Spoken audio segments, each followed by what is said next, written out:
Mga ka-Land of Dawn, sa tingin mo ba alam mo na ang lahat tungkol sa Mobile Legends?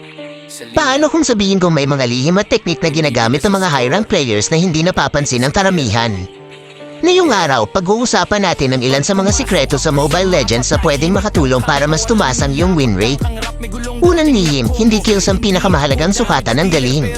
Maraming player ang sobrang nakatuon sa pagkuha ng kills, pero ang totoo, mas mahalaga ang objectives tulad ng turret, turtle, board, at tamang rotation. Minsan ang player na may 3rd kills at 0 deaths ay mas malaki pa ang ambag kaysa sa player na may 15th kills pero walang natulak na tore. Ikalawang lihim, ang minimap ang pinakamalakas na skill sa laro. Oo, tama ang narinig mo. Hindi ito skill ng hero, skill ito ng player.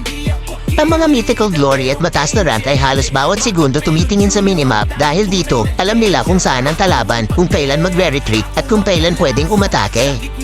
Ikatlong lihim, ang gold advantage ang tunay na nagpapalakas sa hero. Maraming nagsasabing overpowered ang isang hero, pero kadalasan, hindi lang nila napapansin na mas mayaman sa gold ang kalaban. Kapag mas mataas ang gold mo, mas mabilis ang items mo at mas malakas ang damage mo. Kaya huwag puro habol ng kills, unahin ang farm at objectives. Ikaapat na lihim, hindi lahat ng laban kailangang ipanalo agad. Minsan, ang pinakamagandang play ay hindi pag-atake kundi paghihintay. Maraming laro ang natatalo dahil sa sobrang pagmamadali, isang maling teamfight lang sa late game pwedeng mabaligtad ang buong laban. Ikalimang lihim, ang bushes ay parang sandata at ang mga magagaling na player ay hindi basta naglalakad sa gitna ng mapa. Ginagamit nila ang bushes para magtago ng impormasyon. Kapag hindi ka nakikita ng kalaban, napipilitan silang manghula at sa Mobile Legends, ang player na may mas maraming impormasyon ay kadalasan siyang nananalo. Ika-6 na lihim, ang tamang rotation ay mas mahalaga kaysa sa magandang KDA. Kahit gaano ka kagaling mag-combo, kung mali ang ikot mo sa mapa, mahihirapan kang manalo. Ang Mobile Legends ay hindi lang tungkol sa mechanics, isa rin itong laro ng tamang desisyon.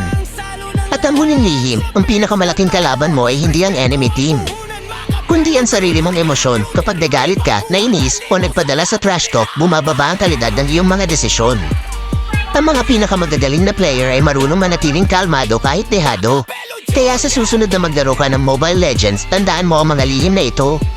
Tumingin sa minimap, unahin ang objectives, mag-farm ng maayos, gamitin ang bushes at huwag hayaang kontrolin ang emosyon ng laro mo. Dahil sa dulo ng laban, hindi palaging pinakamalakas ang nananalo. Kadalasan, ang nananalo ay ang may pinakamagandang diskarte. Question of the day, alin sa mga lihim na ito ang hindi mo pa alam? Comment mo ang sagot mo at tingnan natin kung gaano ka nakalalim sa mundo ng Mobile Legends.